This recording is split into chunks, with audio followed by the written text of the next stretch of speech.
नमस्कार छात्रों, आर के विज्ञान पीजी महाविद्यालय कालवाड़ जयपुर के ऑनलाइन क्लासों में आपका स्वागत है। छात्रों, आज हम बीए पार्ट सेकेंड ईयर इतिहास विषय के प्रथम प्रश्न पत्र मध्यकालीन भारत का इतिहास के बारे में अध्ययन करेंगे। छात्रों, आज का हमारा टॉपिक है मुगल साम्राज्य के पतन के कारण।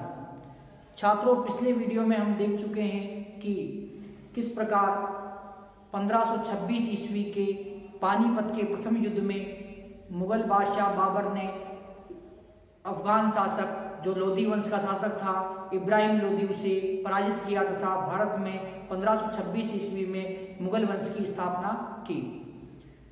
बाबर के बाद में हुमायूं, अकबर, जहांगीर, शाहजहां, औरंगजेब तक के राजाओं ने विशाल साम्राज्य की स्थापना की। इन बादशाहों ने स्थापत्य कला के क्षेत्र में, चित्रकला के क्षेत्र में, मूर्तिकला के क्षेत्र में अपनी धार्मिक नीति तथा अपनी राजपूत नीति के चलते एक मजबूत साम्राज्य की स्थापना की। परंतु जो मुगल बादशाह औरंगजेब था, उसकी जो धार्मिक नीति थी, उसकी जो कट्टरतापूर्ण नीति थी, उसका जो भारत को इस्लामिक देश बनाने का विचार था, इस प्रकार की जो नीतियों के चलते जो भारत की जनता थी उसमें असंतोष व्याप्त हो गया। भारत के जो राजघरानों ने, राजा महाराजाओं ने विद्रोह प्रारंभ कर दिया। छात्रों, हम देख चुके हैं इसके अंदर की 1206 ईस्वी से लेके 1526 ईस्वी तक का काल सल्तनत काल था और इसके बाद में जो 1526 ईस्वी से लेकर और 1707 ईस्वी तक का जो समय था वो था कौन सा? मुगल काल। मुगल काल। और 1707 ईस्वी से लेकर 1857 ईस्वी तक का समय था उत्तर मुगल काल। उत्तर मुगल काल। जो ये मुगल काल हुआ छात्रों, इसमें बाबर, हुमायूं, अकबर, जहांगीर, शाहजहां, औरंगजेब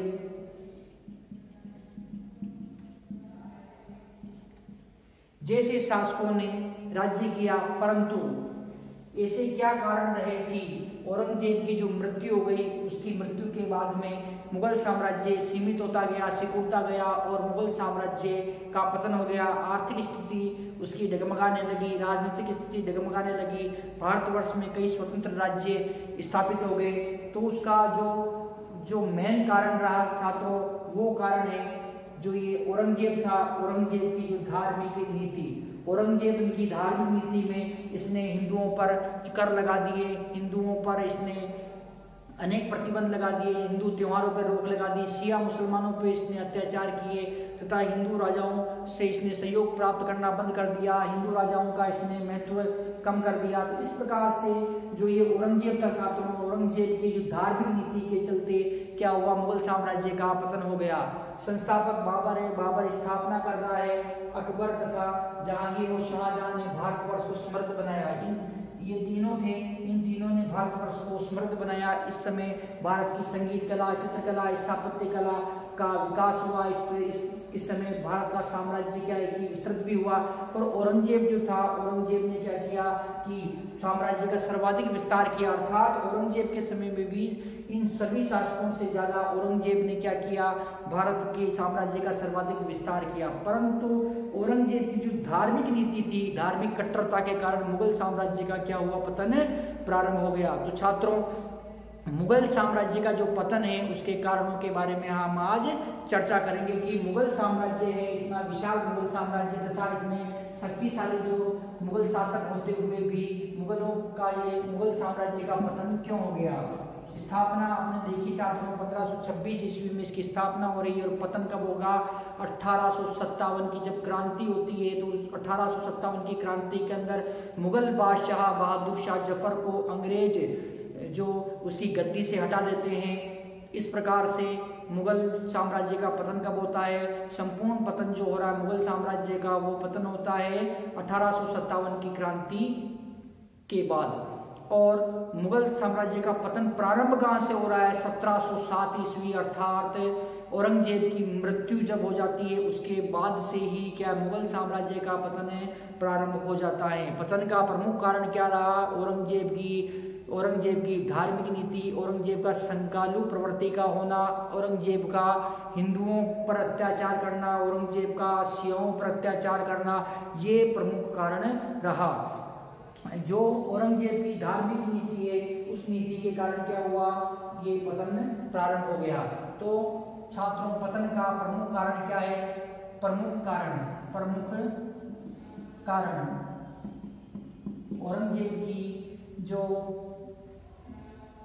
औरंगजेब की धार्मिक नीति, औरंगजेब की धार्मिक नीति,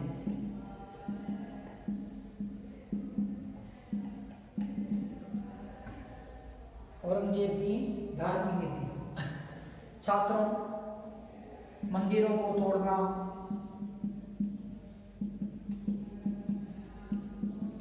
को तोड़ना, जजिया कर, तीर्थ यात्रा कर लगाना, जबरन मुसलमान बनाना,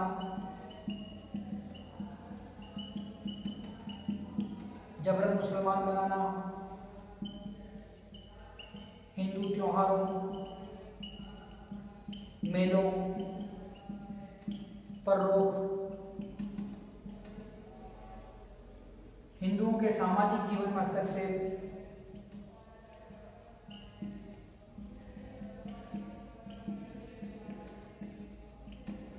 छात्रों प्रमुख कारण जो रहा, मेन कारण है छात्रों वो क्या है कि औरंगजेब की धार्मिक नीति, ये प्रथम कारण है। और सबसे बड़ा कारण है कि 1707 ईस्वी में जब औरंगजेब की मृत्यु जाती है तो भारत की जो जनता है, भारत की जनता में भारी असंतोष है और वो अब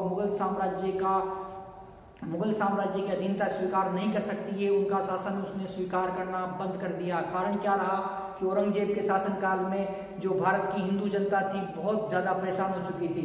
मंदिरों को तोड़ना, औरंगजेब ने नवीनतम मंदिरों को बनाने का आदेश दिया तथा जो पुराने मंदिर थे उनको तोड़ना प्रारंभ कर दिया। मंदिरों के स्थान पे मस्जिदें बनानी प्रारंभ कर दी। जजिया कर वसूलना प्रारंभ कर दिया। धार्मिक तीर्थ स्थानों पर धार्मिक कर लगा दिया। जो हरिद्वार में स्नान करने पर, अर्थात जो गंगा स्नान करता था हरिद्वार में 6 रुपये 4 आना उसे टैक्स देना पड़ता था। इसके अतिरिक्त हिंदुओं पर चुंगी कर बढ़ा दिया। हिंदुओं से 5%, तो जो मुस्लिम व्यापारी थे उनसे 2.5% चुंगी कर वसूला जाता था। तो ये भेदभाव करने लग गया, भेदभाव की नीति करने लग गया। जबरन मुसलमान बनाना, औरंगजेब ने हिंदुओं को जबरन मुसलमान बनाने का प्रयास किया तथा उसने प्रलोभन द्वारा हिंदुओं को मुसलमान बनाने का प्रयास किया। प्रलोभन से नहीं माना तो उसे जबरन मुसलमान बनाने का प्रयास किया। जिन क्षेत्रों को औरंगजेब अधिकार किया, जिन क्षेत्रों पर वो विजय अभियान करता था वहां से हिंदू स्त्रियों तथा बालकों को पकड़ लेता था तथा उन्हें दास बनाने का कार्य करता था। इसके अतिरिक्त छात्रों जो हिंदू त्योहारों, मेलों पर रोक लगा दी। हिंदू किसी भी प्रकार कोई त्योहार नहीं मना सकता था। हिंदुओं के दीपावली, दशहरा, होली तथा बसंत पंचमी जैसे बड़े त्योहारों पर रोक लगा दिया गया। हिंदुओं के जो बड़े मेले धार्मिक स्थानों पर भरते थे उन पर भी रोक लगा दी गई, जिससे हिंदू जनता क्या परेशान हो गई। और यही जो कारण था, यही कारण क्या हुआ कि मुस्लिम साम्राज्य के पतन का कारण सिद्ध हुआ। छात्रों, इसके अलावा जो शिया मुसलमान थे, शिया मुसलमानों पर अत्याचार करना, औरंगजेब ने क्या किया? शिया मुसलमान थे, शिया मुसलमानों पर अत्याचार,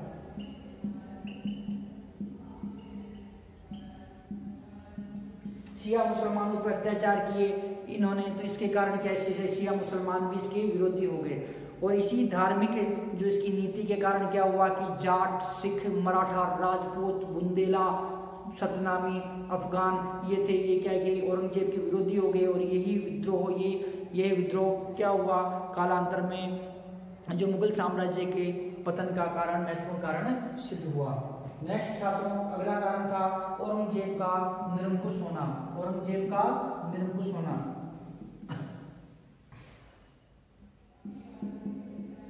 औरंगजेब का निरंकुश होना।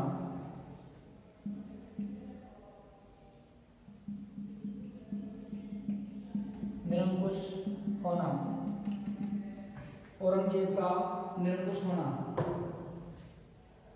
छात्रों, औरंगजेब का जो साम्राज्य था निरंकुश राजतंत्रात्मक शासन था। यहाँ पर निरंकुश राजतंत्रात्मक शासन में भी ये जो अत्यंत ही अत्याचारी शासक था, हिंदू जनता पर अत्याचार करता था, शियाओं पर अत्याचार करता था। इसके अतिरिक्त इसने जो इसके पुत्र थे, इसके पुत्रों को कभी भी राजनीतिक तथा प्रशासनिक कार्यों में भाग नहीं लेने दिया। इसके पुत्र राजनीतिक तथा प्रशासनिक कार्यों में भाग नहीं ले पाए, इसलिए वो अयोग्य सिद्ध हुए और वो आगे अपना शासन प्रशासन था वो ढंग से ये नहीं चला सके। इसके अतिरिक्त जो इसका जो पुत्र था अकबर, औरंगजेब का पुत्र अकबर, उसने इसके खिलाफ विद्रोह कर दिया और औरंगजेब ने राजपूत राजाओं का भी सहयोग प्राप्त नहीं किया। जबकि जो ये अकबर था, अकबर ने क्या किया, अकबर, जहांगीर, शाहजहां, इन्होंने क्या किया, राजपूत राजाओं का सहयोग प्राप्त किया, प्रशासन में इनको महत्व प्रदान किया, जिसके कारण विशाल साम्राज्य तथा एक मजबूत प्रशासन का निर्माण हुआ। परंतु ये औरंगजेब जो था, औरंगजेब क्या था कि संकालू प्रवृत्ति का शासक था। संकालू के प्रवृत्ति के शासक के चलते हुए इसने राजपूतों का साथ सहयोग नहीं लिया तथा साथ ही इसने अपने पुत्रों को भी राजनीति तथा प्रशासन में भागीदार नहीं बनाया, जिसके कारण इसके बाद में जो इसके पुत्र हुए वो सभी अयोग्य थे और उन अयोग्य पुत्र भारत का जो मुगलों का जो विशाल साम्राज्य था, उस विशाल साम्राज्य को ये आगे नहीं चला सके। तो इसीलिए औरंगजेब का निरंकुश होना भी मुगल साम्राज्य के पतन में जो महत्वपूर्ण कारण सिद्ध हुआ। इसके अतिरिक्त छात्रों, जो उत्तराधिकार के नियमों का अभाव, उत्तराधिकार के नियमों का अभाव, उत्तराधिकार के नियमों का अभाव।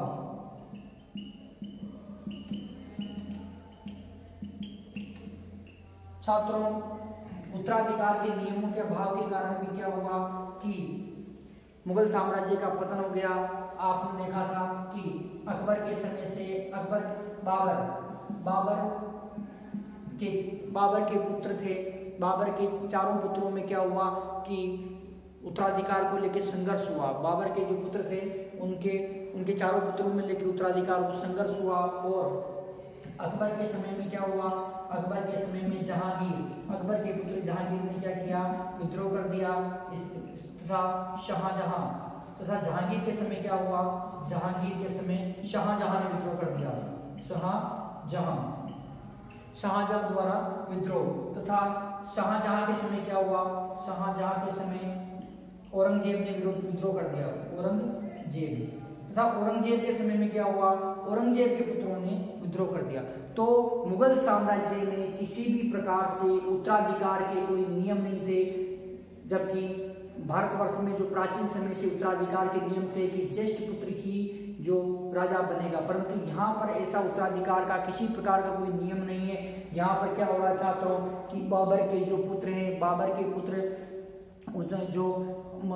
पुत्र गद्दी के लिए लड़ते हैं, तो उस बाबर के पुत्र हुमायूं को अपने भाइयों को भी विभिन्न राज्य देने पड़ते हैं तथा उन्हें संतुष्ट करना पड़ता है। भारत का प्रथम ऐसा शासक था हुमायूं, जिसने अपने राज्य का बंटवारा किया। तो ये अपने राज्य का बंटवारा कौन करता है, हुमायूं अपने राज्य का बंटवारा करता है तथा जो हुमायूं अपने जो भाइयों में अपने साम्राज्य को बांट देता है। जब अकबर शासक बनता है तो ये जहांगीर विद्रोह कर देता है।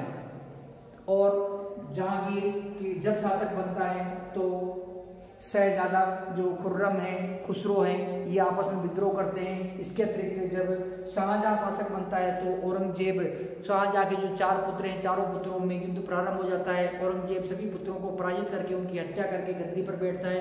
और औरंगजेब के बाद में क्या होता है कि औरंगजेब के जो पुत्र हैं वो आपस में लड़ने लग जाते हैं। और इस लड़ाई के अंदर जो औरंगजेब का पुत्र है बहादुर शाह, औरंगजेब का पुत्र कौन है, बहादुर शाह प्रथम ये क्या करता है, शासक बन जाता। तो इस प्रकार से मुगल साम्राज्य में उत्तराधिकार के नियम न होने के कारण आपसी लड़ाइयाँ, आपसी संघर्ष होते थे, जिससे मुगल साम्राज्य क्या हुआ, कमजोर हुआ। और यही कमजोरी जो मुगल साम्राज्य के पतन में महत्वपूर्ण कारण बनी। छात्रों इसके अलावा अयोग्य उत्तराधिकारी, अयोग्य उत्तराधिकारी, मुगल साम्राज्य में जो उत्तराधिकारी थे छात्रों वो थे अयोग्य, अयोग्य उत्तराधिकारी,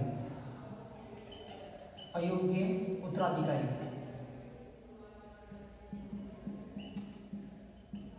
अयोग्य उत्तराधिकारी।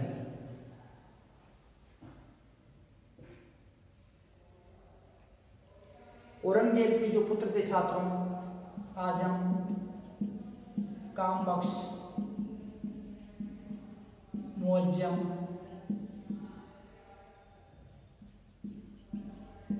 अकबर, ये सभी जो अयोग्य थे। क्यों? क्योंकि प्रशासन के कार्यों में, राजनीति के कार्यों में औरंगजेब ने कभी इनको अपने आसपास भटकने ही नहीं दिया, इसलिए ये क्या थे, सभी अयोग्य थे। अकबर प्रारंभ में ही विद्रोह कर चुका था, 1681 में ये विद्रोह कर चुका था, अपने आप को बादशाह घोषित कर चुका था। और ये जो औरंगजेब ने जब इसके विद्रोह को दबाया तो ये भारत से भागकर और ईरान चला गया और वहीं पर ये मर गया। अब इन तीनों पुत्रों में क्या होता है, लड़ाई होती है। इन तीनों पुत्रों में लड़ाई होती है। इस युद्ध के अंदर मुअज्जम जो होता है, मुअज्जम विजय प्राप्त कर लेता है और बहादुर शाह के नाम से, इसके नाम से बहादुर शाह प्रथम के नाम से भारत का ये बादशाह बनता है। लेकिन ये भी योग्य प्रशासक नहीं है। ये अपने विशाल पिता द्वारा जो स्थापित किए गए, अर्थात इसका पिता था औरंगजेब द्वारा स्थापित किए गए विशाल साम्राज्य को ये आगे नहीं संभाल पाता था। इस प्रकार से जो आजम, कामबख्श, मुअज्जम, अकबर ये थे, ये पुत्र इसके क्या थे, अयोग्य थे। और इन्होंने क्या किया, विशाल साम्राज्य, जो भारत का जो विशाल साम्राज्य को ये नहीं चला सके। इसके बाद में जो बहादुर शाह के बाद में जो अब शासक बनते हैं, बहादुर शाह प्रथम के बाद में जो शासक बनते हैं, जिसमें जो शासक हैं जहांदार शाह, फर्रुख सियर, जहांदार शाह,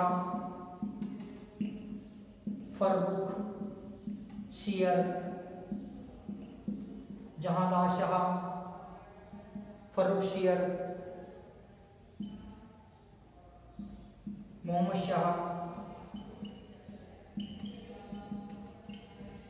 शाह आलम द्वितीय, अकबर द्वितीय, बहादुर शाह द्वितीय। तो ये सभी जो शासक हुए बहादुर शाह प्रथम के बाद में, अर्थात औरंगजेब की मृत्यु के बाद में जो ये सभी शासक हो रहे हैं छात्रों, ये सभी शासक क्या है, अयोग्य हैं। ये मुगल साम्राज्य को संभाल नहीं पाते हैं और मुगल साम्राज्य विखंडित होता रहता है। और इसी समय जो भारतवर्ष में कई स्वतंत्र राज्य स्थापित हो जाते हैं, जैसे दक्षिणी भारत में निजाम साम्राज्य, मैसूर साम्राज्य तथा मराठा साम्राज्य, बंगाल के अंदर जो बंगाल स्वतंत्र हो जाता है, अवध स्वतंत्र हो जाता है, राजपूताना स्वतंत्र हो जाता है, और पंजाब, अफगानिस्तान, सिंध, मुल्तान, लाहौर, सब ये क्षेत्र स्वतंत्र हो जाते हैं। तो इसलिए क्या है कि छात्रों जो योग्य उत्तराधिकारी का अभाव था, योग्य उत्तराधिकारी न होने के कारण जो मुगल साम्राज्य का क्या हुआ, पतन हो गया। तो इस प्रकार से छात्रों जो मुगल साम्राज्य का पतन कैसे हुआ, योग्य उत्तराधिकारी न मिलने के कारण पतन हो गया। इसके अतिरिक्त छात्रों जो गुटबंदी व स्वार्थ की राजनीति, कारण क्या क्या, अगला कारण है गुटबंदी व स्वार्थ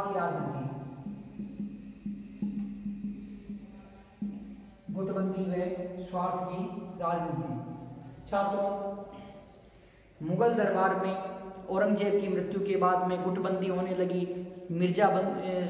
सैयद बंधुओं का प्रभाव आने लगा।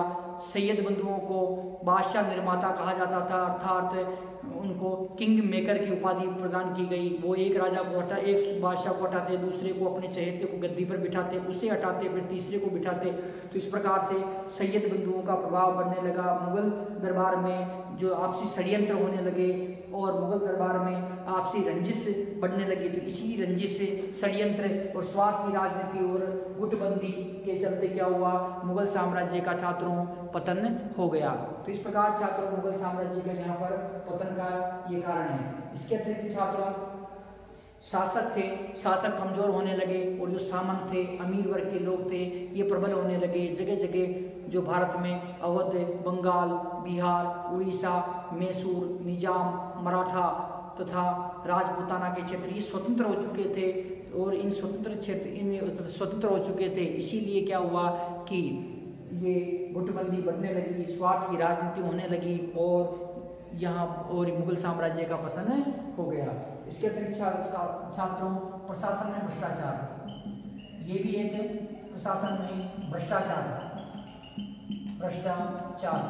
छात्रों मुगल साम्राज्य के पतन में ये भी एक कारण था। प्रशासन में भ्रष्टाचार व्याप्त होना, बादशाह के जो प्रशासनिक अधिकारी थे भ्रष्टाचार में लिप्त थे। भ्रष्टाचार में लिप्त होने के कारण मुगल प्रशासन की जो आर्थिक स्थिति डगमगाने लगी, प्रशासन सही रूप से चलाया नहीं जा पा रहा था।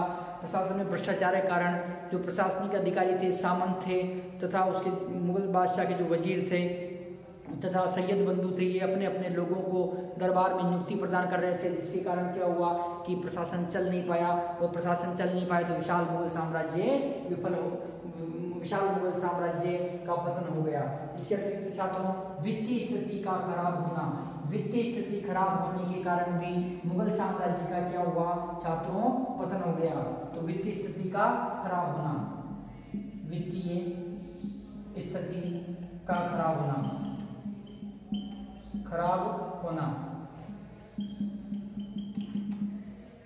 छात्रों औरंगजेब की मृत्यु के बाद में जो वित्तीय स्थिति थी अत्यंत ही खराब हो चुकी थी और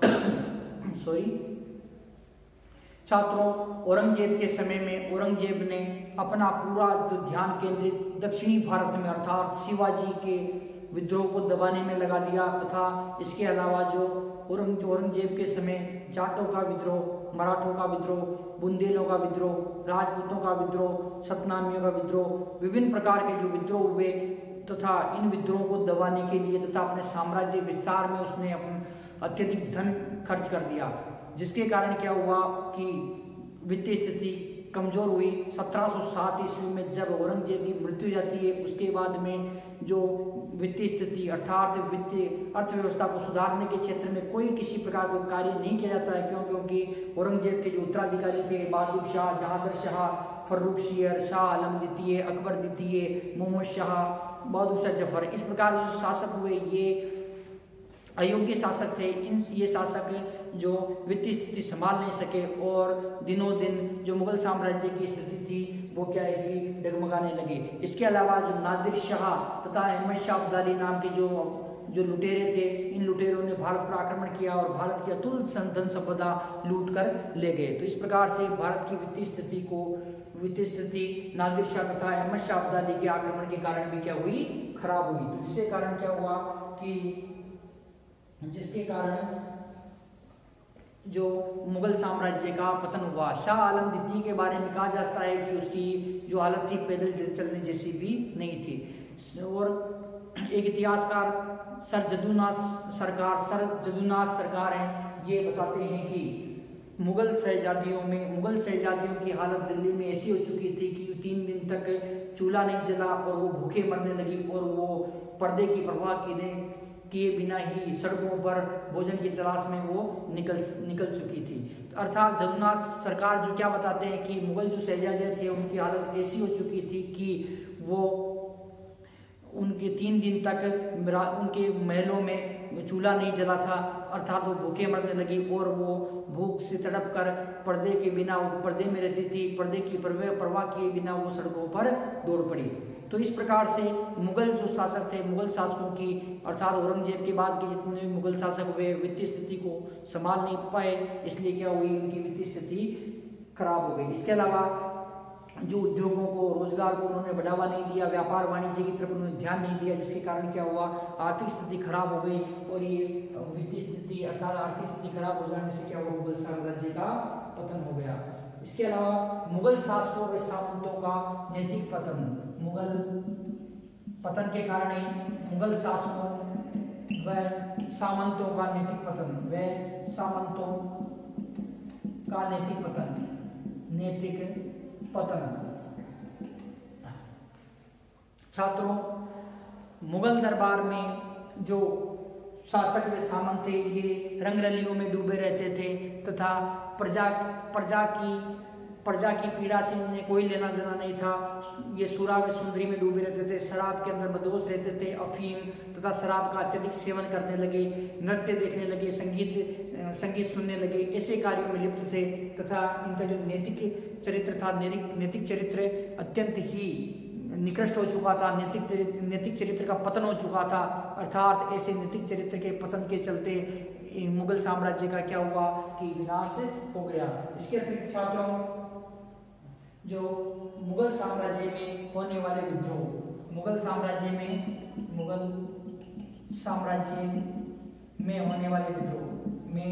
होने वाले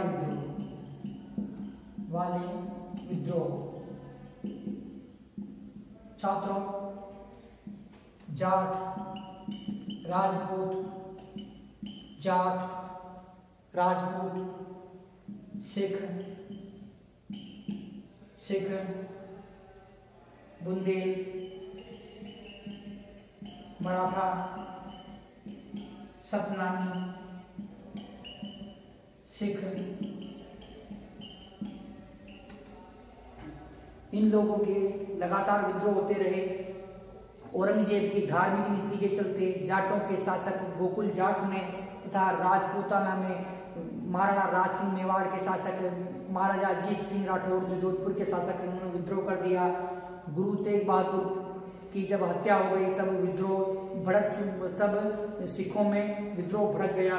इसके अतिरिक्त गुरु गोविंद सिंह जी ने लगातार विद्रोह किया। चंपत राय बुंदेला तथा छत्रसाल बुंदेला ने विद्रोह किया। मराठा का विद्रोह में छत्रपति शिवाजी महाराज ने लगातार विद्रोह किया। सतनामी संप्रदाय का विद्रोह हुआ। तो इस प्रकार से छात्रों, जो औरंगजेब की धार्मिक नीति के कारण जाटों का विद्रोह, राजपूतों का विद्रोह, सिखों का विद्रोह, मराठों का विद्रोह, सतनामियों का विद्रोह, बुंदेलों का विद्रोह, अफगानों का विद्रोह, इस प्रकार से जो विद्रोह हुए, ये विद्रोह भी मुगल साम्राज्य के पतन में महत्वपूर्ण सिद्ध हुए। तो इस प्रकार से छात्रों, मुगल साम्राज्य का जो पतन है, जो औरंगजेब के समय होने वाले विद्रोह से भी हुआ। तो मुगल साम्राज्य पतन में जो इन विद्रोह का भी महत्वपूर्ण स्थान रहा है। छात्रों, इस प्रकार से मुगल साम्राज्य का ये पतन होता है। मुगल साम्राज्य के पतन के अंदर जो अन्य कारण है, नादिर शाह का आक्रमण। अन्य कारण जो क्या है छात्रों? नादिर शाह का आक्रमण।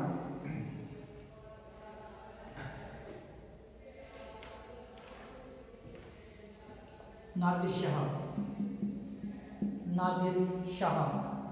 का आक्रमण।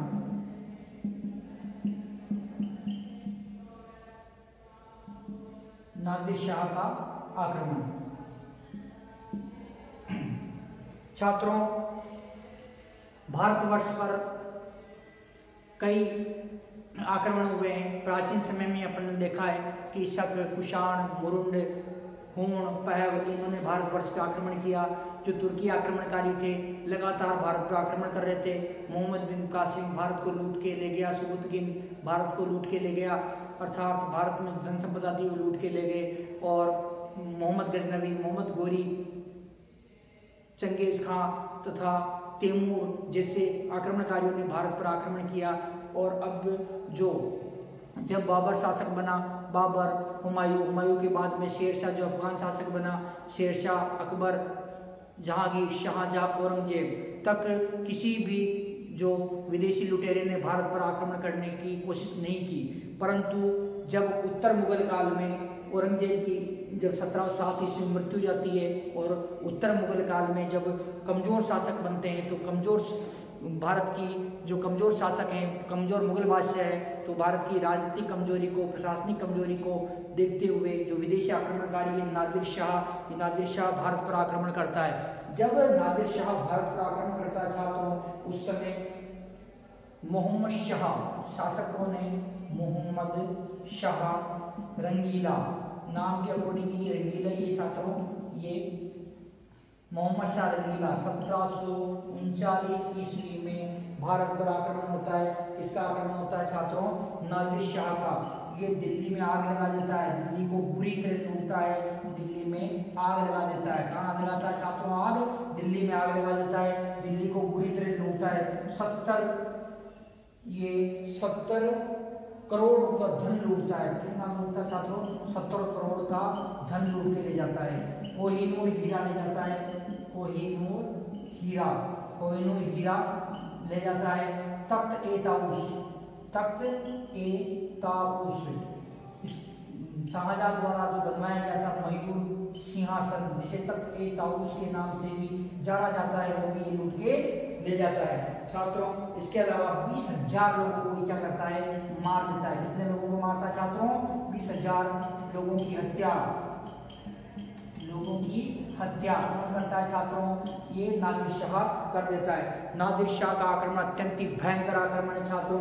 1739 ईस्वी में नादिर शाह भारत के मुगल बादशाह मोहम्मद शाह के समय, भारत का मुगल बादशाह कौन है?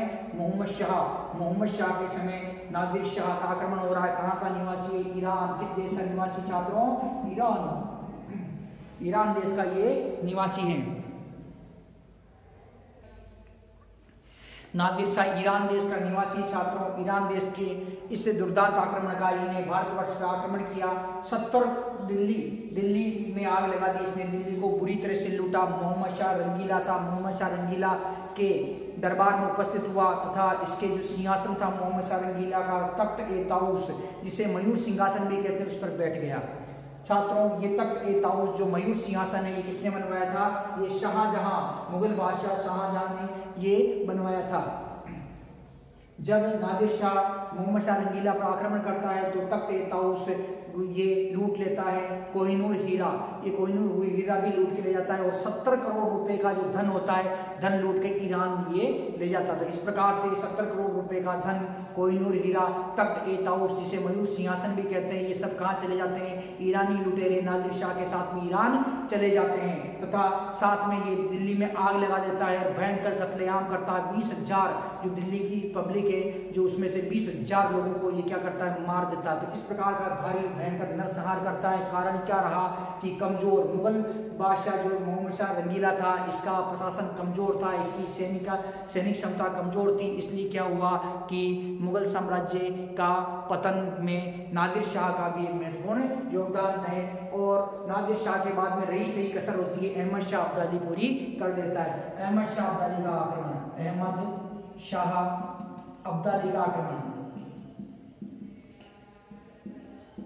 आक्रमण छात्रों।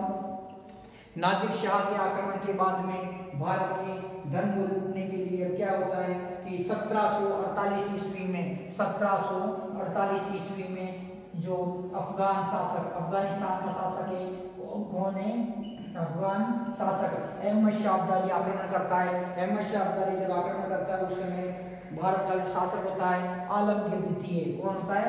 आलमगीर द्वितीय भारत का शासक है, मुगल बादशाह है आलमगीर द्वितीय। आक्रमण करता है और ये करोड़ों रुपए की धन संपत्ति लूट कर ले जाता है। अहमद शाह अब्दाली का एक बार पुनः 1761 ईस्वी में आक्रमण होता है। 1761 ईस्वी में एक बार पुनः आक्रमण होता है। इस बार इसके आक्रमण का जवाब देने के लिए मराठा शक्ति पानीपत के मैदान में इसके सामने आती है। अब जो अहमद शाह अब्दाली का जो आक्रमण हो रहा है छात्रों का हो रहा है 1761 ईस्वी में आक्रमण हो रहा है और इस आक्रमण में अहमद शाह अब्दाली का मुकाबला किससे होगा? अहमद शाह अब्दाली के आक्रमण को रोकने के लिए मराठा आ गए। मराठा व अहमद शाह अब्दाली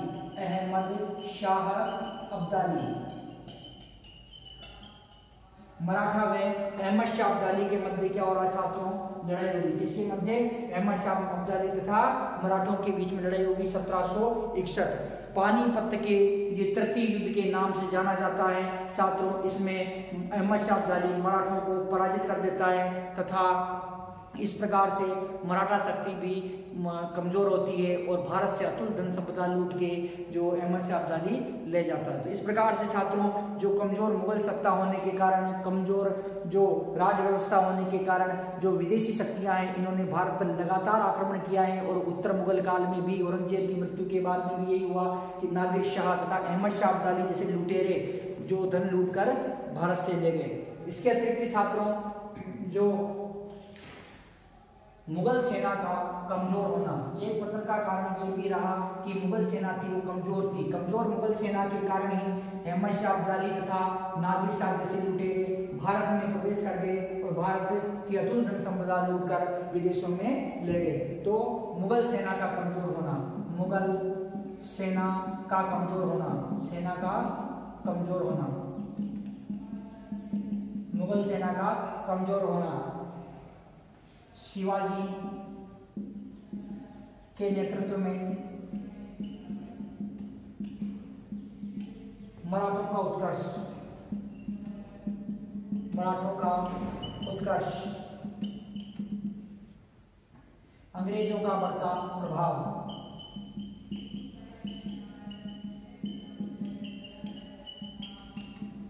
छात्रों, मुगल साम्राज्य के पतन में इन मुगल सेना का कमजोर होना भी प्रमुख कारण है। मुगल सेना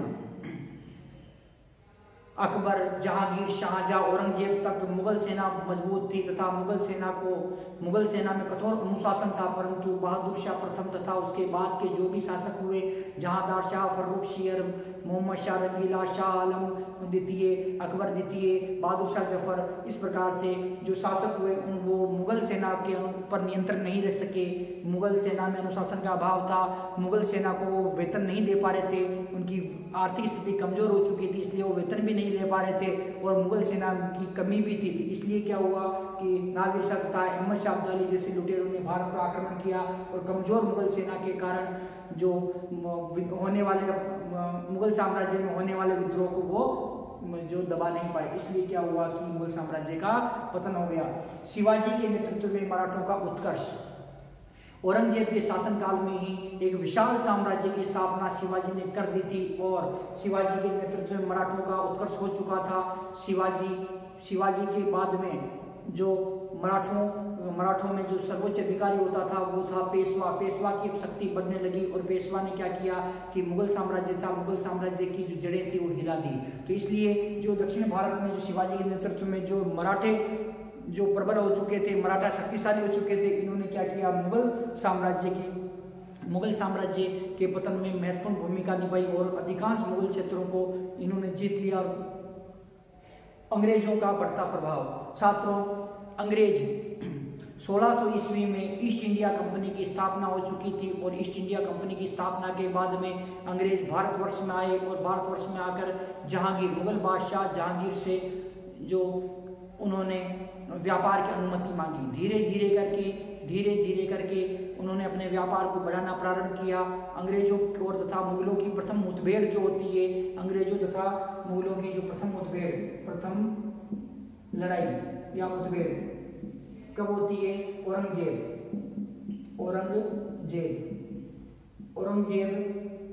और अंग्रेजों के मध्य अंग्रेजों में होती है।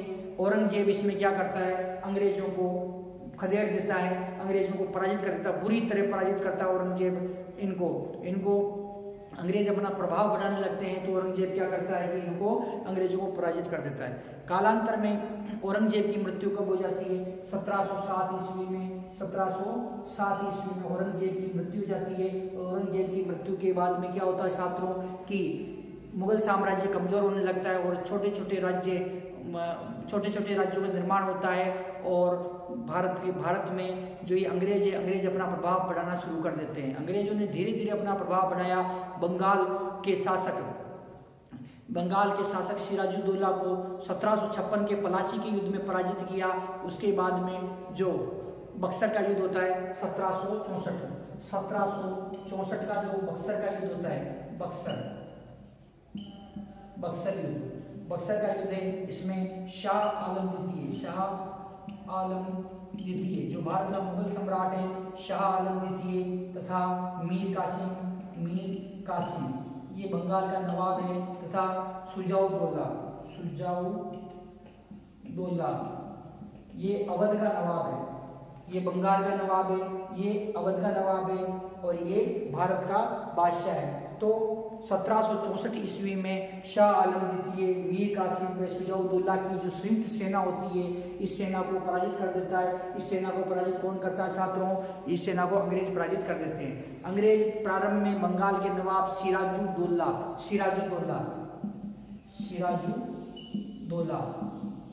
इसको 1756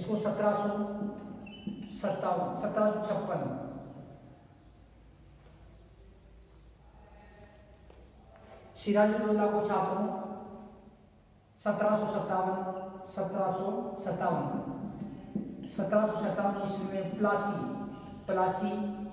प्लासी के युद्ध में क्या करते हैं? पराजित कर देते हैं। सिराजुद्दौला को पराजित कौन करते हैं? अंग्रेज करते हैं 1757 ईस्वी में प्लासी के युद्ध में। इसके बाद में जो नवाब बनता है वो कौन बनता है? मीर कासिम जब नवाब बनता है तो वो भारत के शासक शाह आलम द्वितीय से सहायता मांगता है और जो अवध के नवाब है सुजाउद्दौला उससे भी क्या करता है? ये सहायता मांगता है। तीनों की सम्मिलित सेना तथा अंग्रेजों के मध्य 1764 ईस्वी में बक्सर का युद्ध होता है। कौन सा युद्ध छात्रों? बक्सर का युद्ध युद्ध होता है छात्रों। इस युद्ध में जो अंग्रेज है, अंग्रेजों का प्रभाव बढ़ता है। अंग्रेज इन तीनों की सम्मिलित शक्ति को पराजित कर देते हैं। एक समय ऐसा आ जाता है कि छात्रों जो अकबर द्वितीय है, मुगल बादशाह अकबर द्वितीय, वो अंग्रेजों की कृपा पात्र ही रह जाते हैं। उसको अंग्रेज पेंशन दे देते हैं और उसको बिल्कुल न्यूट्रल कर देते हैं। तो अकबर द्वितीय को पेंशन दे देते हैं। अकबर द्वितीय अपनी पेंशन बढ़वाने के लिए भी राजा राम मोहन राय जो ब्रह्म समाज के संस्थापक थे उन्हें इंग्लैंड भेजता है और कहता है कि वहां जाके आप प्रार्थना करना कि मेरी पेंशन बढ़ा दे। मतलब हालत बहुत ही खराब हो चुकी है, यहाँ पर आर्थिक स्थिति अत्यंत ही डामाडोल हो चुकी, डगमगा चुकी है। इसके अतिरिक्त छात्रों 1857 की जो क्रांति होती है, 1857 की क्रांति में बहादुर शाह जफर, अंतिम मुगल बादशाह कौन सा है? बहादुर शाह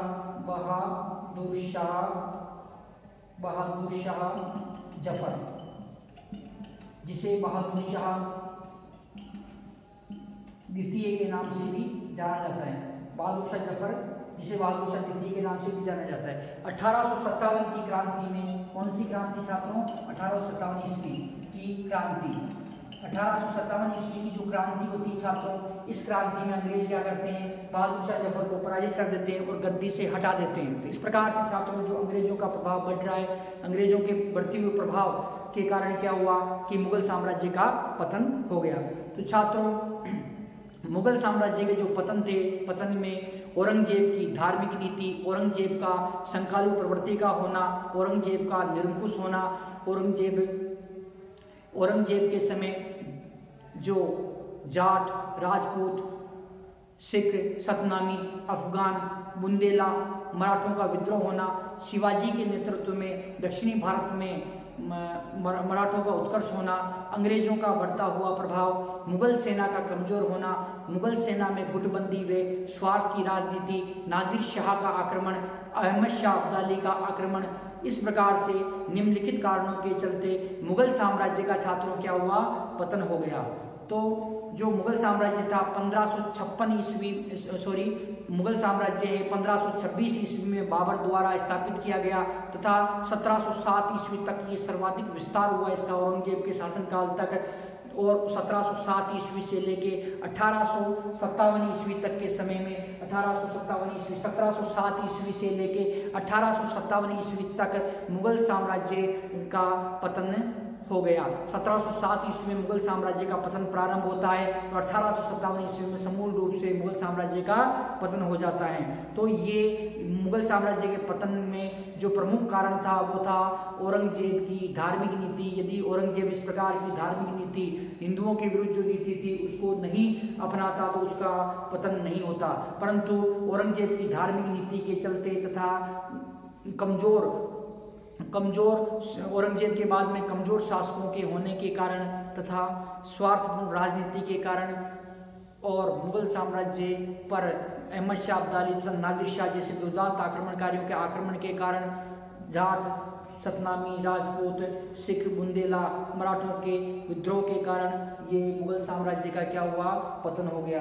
तो इस प्रकार से छात्रों मुगल साम्राज्य के पतन के कारण का हमारा ये टॉपिक है, ये प्रश्न कंप्लीट होता है। नेक्स्ट टाइम हम नेक्स्ट प्रश्न करेंगे।